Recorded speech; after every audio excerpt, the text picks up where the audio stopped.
Hey guys, it's Tim coming at you with a Halloween related video for this week. When the original Halloween came out in 1978, it actually had no real supernatural element to it. It was just the story of a man who escaped from an insane asylum, put on a William Shatner mask, and started killing babysitters. But as the series went on, the supernatural started to come into play and alter the kind of killer Michael was. But at what point can we say that Michael truly became superhuman?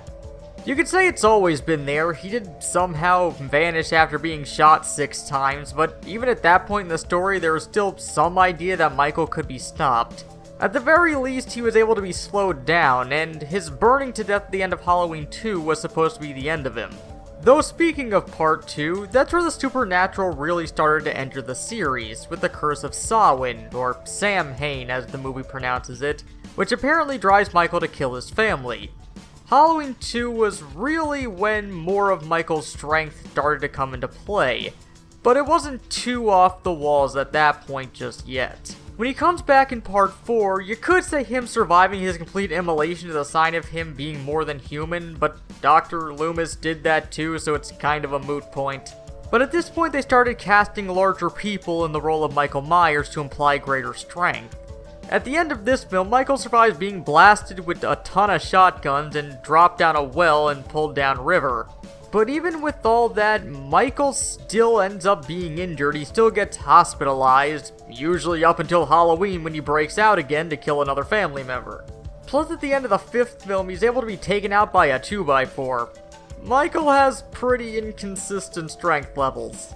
It would be in the next film that the supernatural came back from Part 2 with the Thorn Cult. So you could say that it was at this point that Michael has now become fully supernatural.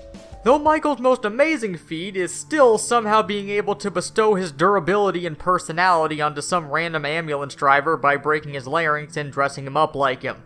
There's really no other way the ending of H2O makes any sense unless he was able to do that, because the guy somehow survived being hit by a car full force and pinned against a tree until his head was cut off. Keep in mind that Michael Myers never really hit Jason Voorhees levels of strength or supernatural power. Outside of arguably his disappearance in the first film, he never really did anything like teleporting, and he was always able to be hurt to some degree. But throughout the course of the series, like with most slasher villains, they end up having to up the ante by upping Michael's abilities. There had always been signs of it since the first part, but it just kept increasing as the films went on. Though I make fun of the twist at the beginning of Resurrection, the Curse of Michael Myers is really the most supernatural Michael ever got. With this new film set to ignore all the films between 2 and Resurrection, there will likely be less of a supernatural bend to it. But since he is a famous slasher villain, Michael will likely have some tricks left up his sleeve. But what do you guys think? At what point in the series would you declare that Michael was truly superhuman, or at the very least supernatural? Well, as always, let us know down in the comments, but until next time, this has been Tim from the Hybrid Network, signing out.